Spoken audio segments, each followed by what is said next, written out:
Hello everyone, we're back for Hi, chapter everybody. 4. We're going to read Reincarnation and the Law of Karma. Because karma is a bitch, right? So, now, the chapter 4 we're going to read is the Jews, Essenes, and early Christians. We're going to read about,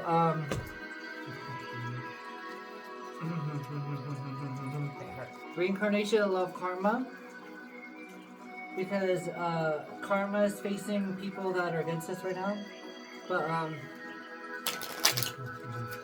right now we are pulling back our energy, and we finally decided we're moving to Billings. We're gonna do the CNA class, like I said last time.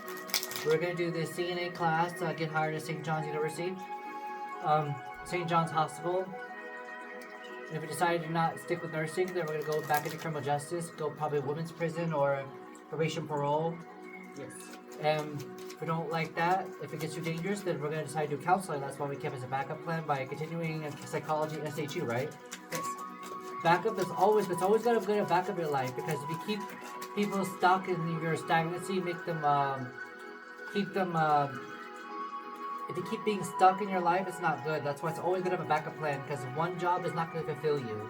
I know, I told you that. Especially, you never believe in backup. Especially with all the drama and chaos of our previous job, with all the shitty people that talk bad about people. But anyways, it's time to be real. It's always good to have a backup plan, because sometimes when life doesn't go the way you want it, it might go south or north. But we always face trials and tribulations, but eventually it's going to lead us somewhere where we need to go, where destiny is meant for us to go. And if the people in the past, like our soulmate or whatever follows us, twin flame, my soulmate twin flame follows us, then if it's meant to be, it's meant to be. If it's not, then oh well. We decided to move that Batmobile, that red Jeepmobile, somewhere else. You know what I'm saying? It's the devil energy. Yes, because devil energies lash on the karmic partners. Karmic partners are there to teach you a lesson, but if you don't learn the lesson, then you're stuck in those cycles forever. Because the cycle has closed. And it's going to slowly drain your life and manipulate your money. But anyways, we're going to move on to chapter 4. Alright.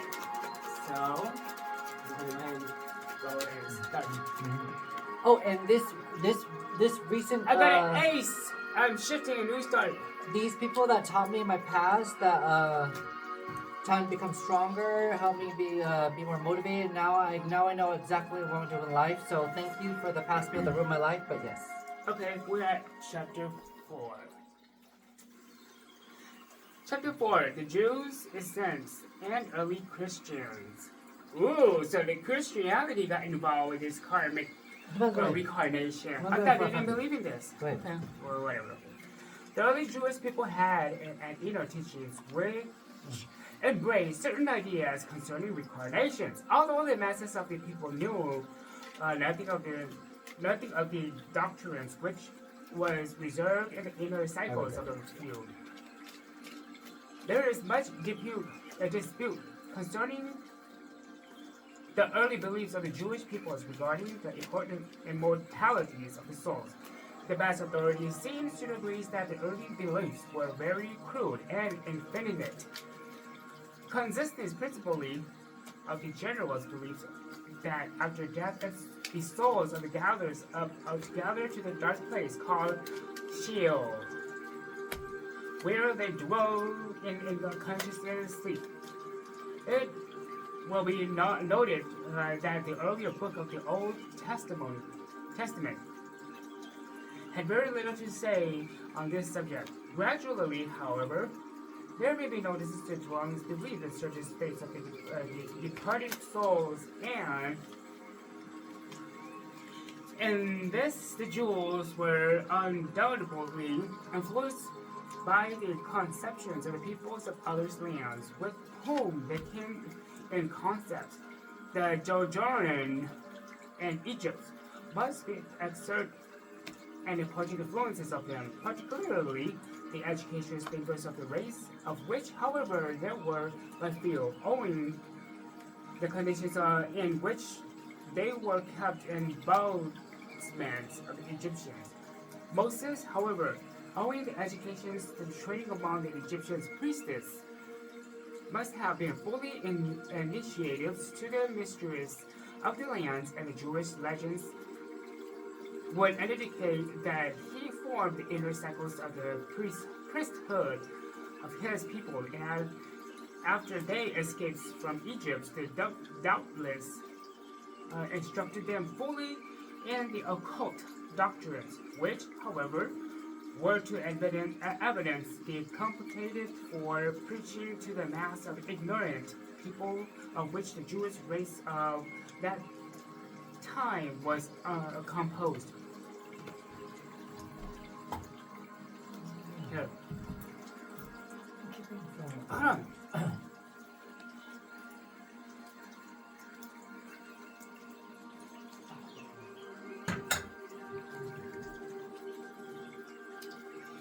The lamp of learning among the Jews and time were kept alight, but by very few priests. Among them, there was always been much talk and legends concerning the inner teachings about the Jews. The Jewish rabbis have had so much to say regarding it, and some of the earliest fathers of Christian church were to the opinions that such secret doctrines existed. Scholars have noted that the important passage in the Jewish Bible, 3 distinct terms are used to referring to the materials part or soul of man. These terms of Neshima, Roach, and Nefis, respectively, and have been translated as soul, spirit, or breath. In several senses of these terms, many good authorities have held that these 3 terms did not apply to the one conceptions, but that one on the contrary, they refer to the 3 distinct elements of the soul, against to the conceptions of the Egyptians and other earlier people, who held to the trinity of the souls, as we have shown a little further back. Some of the Hebrew scholars had that Neshima is the ego, or intelligent spirit, Roach, the lower vehicles of the eagles, and the nymphs of the vital force, vitalities, or life. Students of the Kabbalah and secret writings of the Jewish find therein many references to the complex nurture of the souls and its future states, as well as the undoubtable teachings regarding reincarnations or further existence in the body. The Kabbalah was the book of the Jewish mysteries and was largely symbolical, so that those unacquainted of these symbols employed to read as if it lacks sense of meaning. But those have the key. Whenever to read therefore many bites of hidden doctrines, the Kabbalah is said to be veiled in 7 coverings. That is, its symbologies in 7-fold, so that none of those having the inner keys may know the full truth. Contained variants. Although even the first key will unlock many doors, the Zohar, another secret book of the Jewish, although have much larger origins than the Kabbalah, also contains much of the inner teachings concerning the destiny of the soul. This book plainly recognizes the states of the threefold natures of the souls above mentioned and traits of the Neshima, Roach, and Nefis as distinct elements thereof. It also teaches that when the soul leaves the body, it goes through a long and tedious purifying process, whereby the effects of its vice is worn by its means a series of transmigrations and reincarnations, wherein it develops several perfections, etc. His ideas and intent is perfect through repeated rebirths, instead of the rebirths being into natural punishments as taught by the Plato. It is also taught in the Kabbalah, showing the agreements of the Jewish mind of the this detail of the doctrine, the essence of the Kabbalic teaching on this subject is that the soul undergo repeats rebirths and, after long interval of the rest and purifications, the entire forgetfulness of their previous existence and for the purposes of evidencement, unfoldment, purifications, and development and attainment. The Zohar follows up these teachings strictly, although with amplifications. The following quotations from the Zohar is interesting in as much as it shows the teachings to the subject of the field word. It reads as follows: all souls were subject to trails of trans-immigrations, and men do not know which are the way to the Most High and in their regard.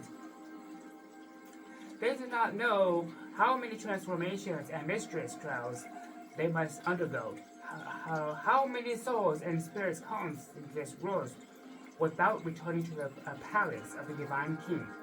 The souls must re-enter to the absolute substance, which by the emerge. But to accomplish this end, they must develop all perfections, the germs of which is planted in them. And if they have not fulfilled the conditions during one life, they must commence another, a third, and so on until they have acquired conditions of fits, and then reunion with God. The mystic sect, which sprung up among the Jewish people during the centuries preceding the birth of Christ, which was the height of the influences at the time of the birth. The sect, called orders of the Essenes, was an important influence in the directions of spreading the truth of reincarnations among the Jewish people. This order combined the early Egyptian mysteries with the mystics' doctrines and Pythagoras and the philosophers of Plato. It was closely connected with the Jewish therapeutic of Egypt and was leading a mystics order to the time. Josephus.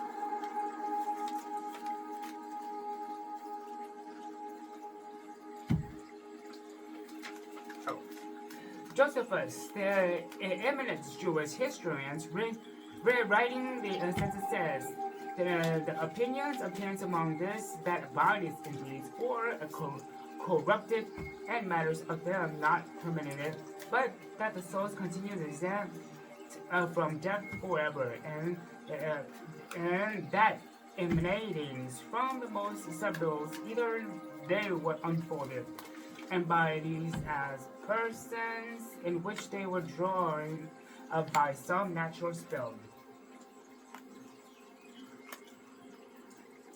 But when loosed from the bonds of flesh, as it is released from the long captivities, they rejoiced and were borne upward.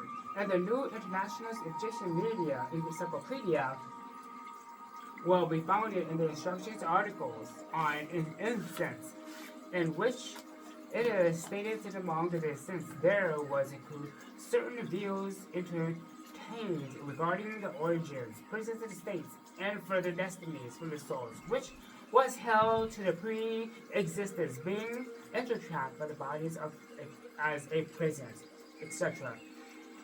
And in the same article, the following statements occurs. It is an interesting question asked too. How much Christianity owes the Essenism? It would seems that there was room for a definite contact between John and Baptist and his brotherhood. His time of the preparations was spent to the wilderness near the Dead Sea. His preaching to the righteousness towards God and justice towards one's fellow man was agreements to the Essenes, which, while his insistence upon baptisms was according to the Essenic emphasis on illustration.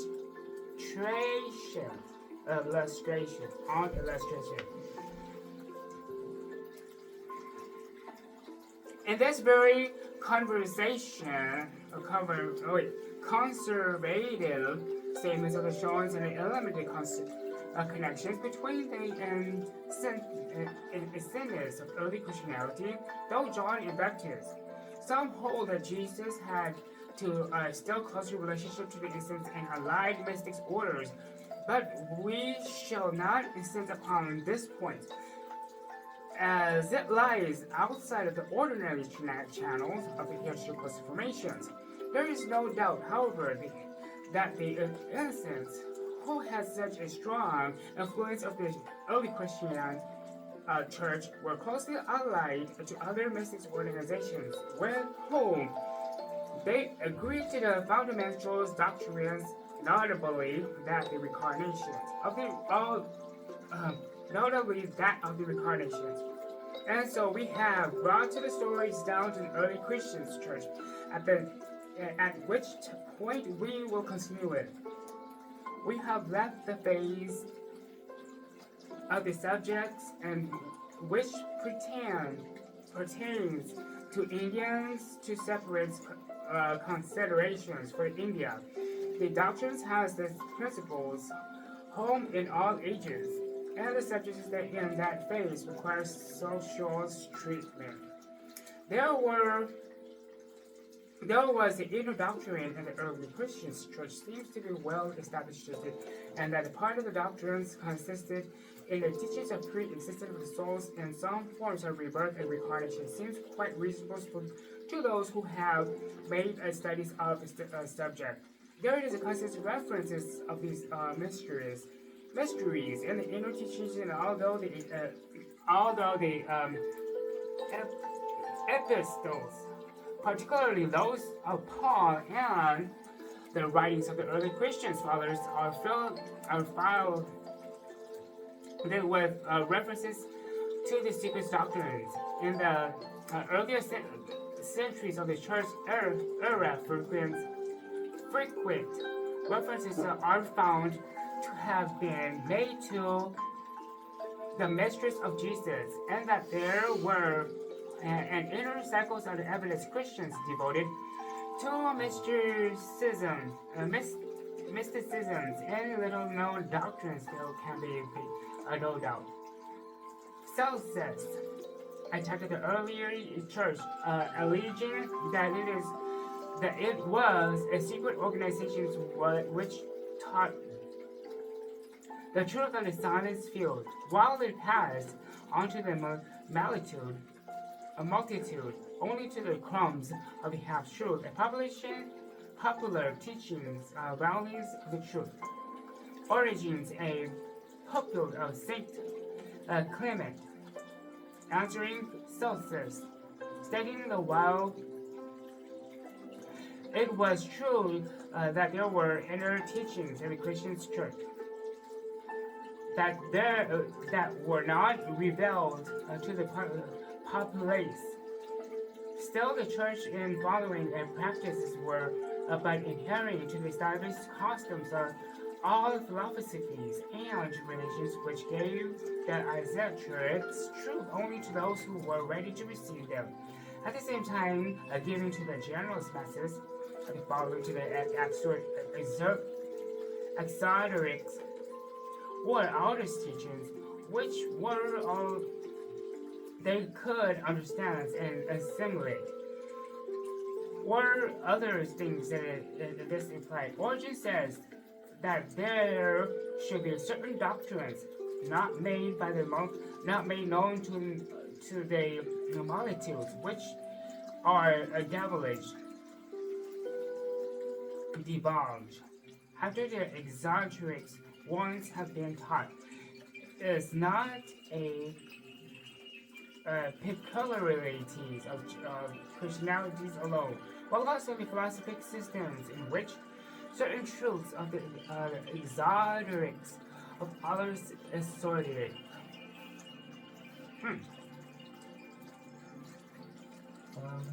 Here.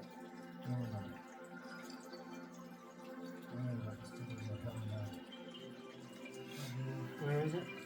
Some. Where is it? Okay. Almost here.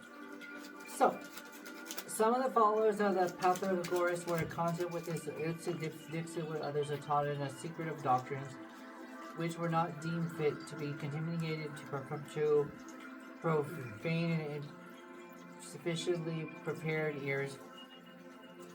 Moreover, all mysteries that are celebrated elsewhere through Greece and barbarous countries that all held in secret have a no discredit thrown upon them. So that is the vein of he endeavors to calumniate the secret doctors of Christianity, seeing that his does not secretly correctly understand its nature in its quotation. It be noticed that it does not new or gain positively admit the existence of the inner teaching about the hidden dimension of the Pythagoras of the school, and also other mysteries of Greece, showing his acquaintance with them. In comparison with them, Christian mysteries, which the latter he would not likely be done where teachings were not repugnant to utter variants, which those of his own church. In the same writing, Origen says, but these subjects much, and that a mystical kind might be said in his keeping with, which is not the following, is a good close to keep the secret of the king. In order to the interest of the souls and bodies may not be thrown before the common understanding, scores or like of quotations might be cited of the writings of early fathers of the Christian church, which may be filled the illusions of the current inner doctrine of the pre-existence of the rebirth souls. Origen in particular has written in a great length regarding of these things. John the Baptist was generally accepted as a reincarnation of Elias. Even the populace, who was regarded as miraculous occurrence, while the elected regarded as this merely another instance of the rebirth under law. Of the Dionysics and mystics of the order of the schools in the early church taught the reincarnation plainly and openly, and bring upon themselves the persecution of the hands of the more conservative. Others then held in some form of the teaching. The disputes among them being principally regarding points of the doctrine and detail. The main teaching that have been admitted to Origen taught had the souls have been fallen from the high state, were working their way back toward their lost estate and glory. By the means of repeated incarnations, Justin Martyr speaks of the soul inhabiting success bodies with the loss of the memory of the past lives. For several centuries of the early church held within the bosom of many earnest advocates of reincarnation, the teaching was recognized as vital even by those who combated it. Lactanius, at the end of the third century, held that the idea of the soul's immortality implied the pre-existence of St. Augustine. In his Confessions make it useful and remarkable words, "Did I not live by another body before I entered the mother's womb?" Which expression is not more remarkable because Augustine opposed Origen in many points of doctrine, and because it was written in the late 415.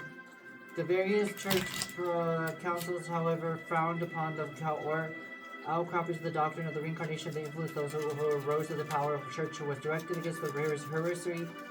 At the several councils where the teachings were rebuked and condemned until finally 538, Justinian had passed a law that declared that whoever would support the mystical presentation of the pre-existence of the soul and the consequently wonderful opinion of the return, let him be anathema. Speaking of the Jewish Cannibalius, an authority states that like Origen and the church fathers of the Kabbalists used as a main argument to favor the doctrine of the metempsychosis, the justice of God. But the doctrine of reincarnation among Christian races did not die at the orders of commands of such Christian church councils.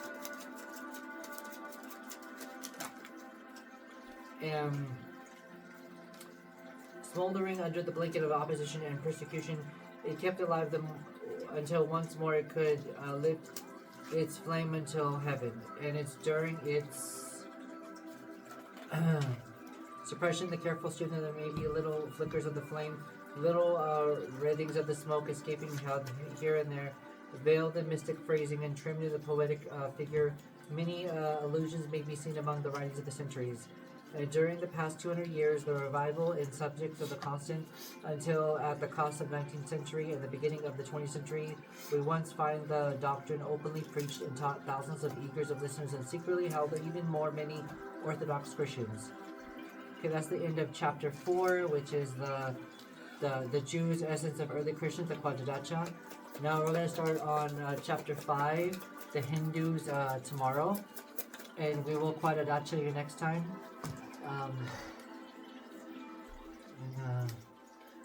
I'll be doing a tarot reading shortly, in a few hours. If you want to watch me, extend it to that. And then and we'll keep you updated on our journey through CNA, counseling, and criminal justice, all those things, because we're continuing on those paths and moving to Billings. Okay, well, have a great day, everyone. Bye-bye now. Bye-bye.